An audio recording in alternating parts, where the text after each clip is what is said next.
So that's a really cool use case, I think, to have this whole remoting in and so forth. But what if you wanted to use the device to actually natively work on the device itself? And the good news is that you can actually do that because it's a Brightweb enforced device. So what if we just let's move this guy over here and okay. So let's say you wanted to go to General Dynamics, okay. And let's do a quick Google search for it, and let's go there. Well, this device is not allowed to go there. And let's see behind the scenes what's going on. So if you're actually running a log, and let's actually run the two side by side. That's actually I'll do them large that way because it's actually pretty cool to see. So David, maybe if you if you take over, and then I'll just handle this guy so they can. So what you'll notice is that anything that the device tries to do, this is the iPad now, in terms of reaching out, nothing gets by the gateway. So the gateway says, wait a minute, gd.com is not part of your whitelist yet. Do you want to go ahead and add it? You can simply tap on the request an unblock for it, and it's going to send it to the administrator if it's not fully automated.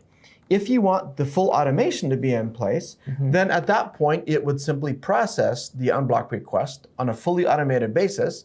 And I'm just going to change it now to be fully automated.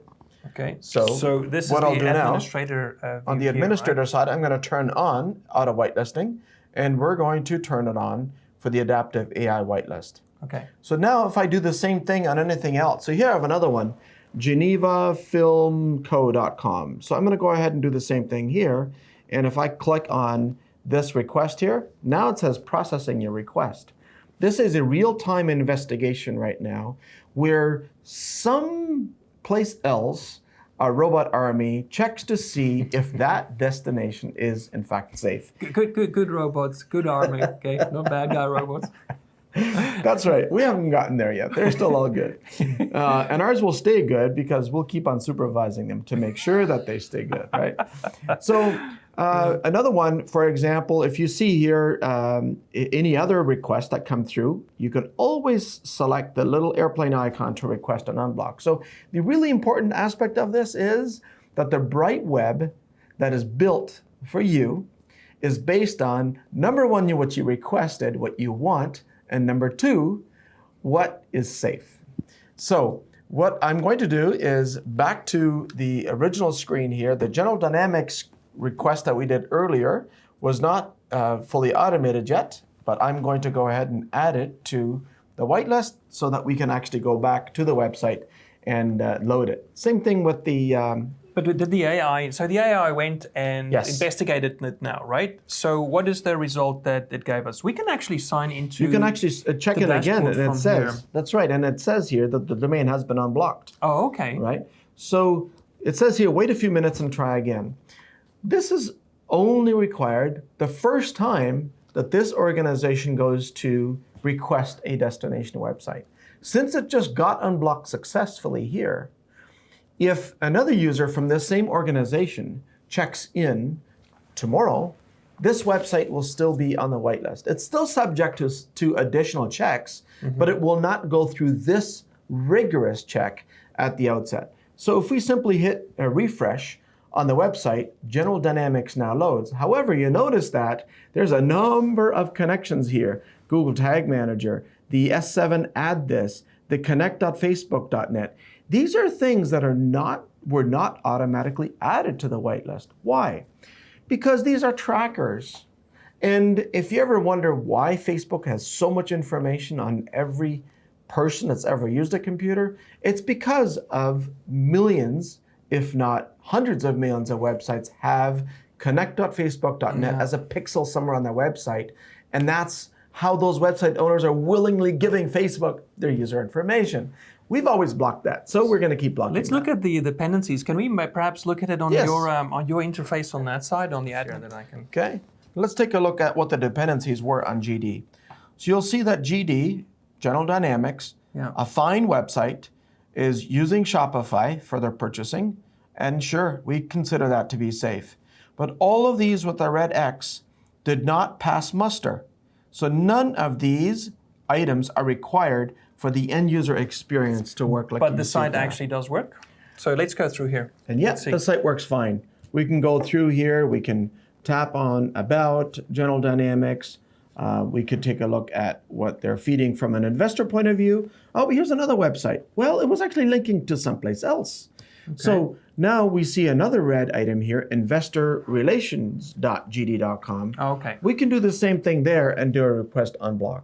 Okay. And by the way, if you happen to think, oh, maybe I do need this S7, add this.com, and you click on do an unblock request, you can do that at any time. It's safe for you to try it. Because if you try and do an unblock request on something that's going to be blocked anyway, it'll simply come back as rejected. Right. Same thing with connect.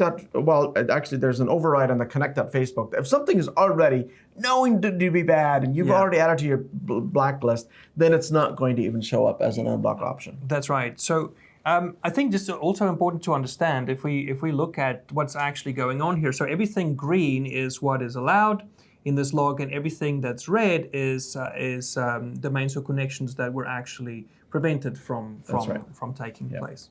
Okay. And each end user with an H2B device has this visibility of what their app is doing. Let's say you have another app that you want to run. You can control it, right? You can if you choose for them not to have it, yes, that's fine. But they can have a view for their own device, and for administrators, of course, they can have a view of everyone's device. That's right. Okay. Yep. So it meets the balance then of having privacy and security to the degree that the organization wants. And here, as you can see here, we just tap reload on the investor relations, and there it is. It's good to go. And now the investor relations works as well. So again, if you're working with General Dynamics, you might end up being in a position where you may have to click on a few links, and maybe there's a couple of other websites that you have to click on unblock request because they link outside.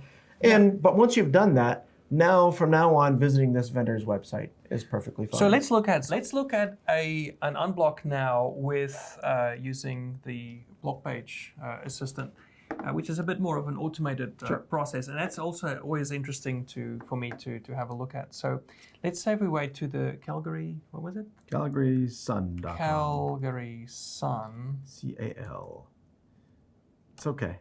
We'll learn how to spell it. Spelling's hard. But the good thing is, this is human. So look here what happened. Even if this was on the Brightweb before, if this was on the adaptive whitelist before, the user that types an address wrong, like say it's PayPal, whatever it is, they type that address wrong, they're not going to go to the phishing site. Okay? Right. So let's try this again. And I think we should do a video specifically about phishing, but let's look at this one. What was it? Calgary Sun. CalgarySun.com. Okay. Well, there it is. Okay. So this is not on the Brightweb for this organization yet. So let's request an unblock. And I think what would also be interesting to do is to let's open the dashboard here. So I'm just going to open a new tab, and then let's go to the dashboard. ADAMnetworks, and here I'm going to sign in. I'm going to use Face ID, so for biometrics, which is great. I really like how that's all integrated in this solution. And then, we're working with LastPass and 1Password. But now we're using a YubiKey, right? So for that. And while he is authenticating here with the physical key, keep in mind that this is the most secure way, considered by security experts, to ensure that you're only ever authenticating on the real site. And also the dashboard itself is available to those that the administration of the organization choose to give it to. Yeah, but so this has been me as a user that has administrative access to something. It could be someone that needs to sign into another website that uses multi-factor authentication. So all of these things are possible, and it really, I think, is essential for a secure workstation. But now let's have a look here and go to the unblock requests. It would just always find it interesting to see. So there's CalgarySun.com, still processing. And the reason why it's still processing is because it's not just one domain. Yeah, It's probably going to be, I bet you, about 50 domains. probably. Probably. Considering trackers and ads and whatever. I bet you that's what we're going to find. But let's go and have a look at, for instance, one of the another site that's closed already. So let's go to the changelog. So there you can see what the actual dependencies were of some of these previous sites that were unblocked. So there's another news site, that's London Free Press. Let's have a look. You know, news sites are very... Wow. That is the London Free Press. And look at the amount of the dependencies right. on just a news website. Right. But if we wanted to go to London Free Press, it would work. Let's see if Calgary is the Calgary Sun is. So now we can see here that Calgary Sun was now it's done with the actual investigation through the AI, but you can see there's 21 dependencies that are listed on it, and only a few of these are stuff that you actually need to have this site operate. So David, why did it go unknown versus said safe, or why did it make that decision, would you say? So the AI engine looks at all kinds of metrics that it can derive from a domain name, including how long it's been around, including whether it's previously reported malware or viruses.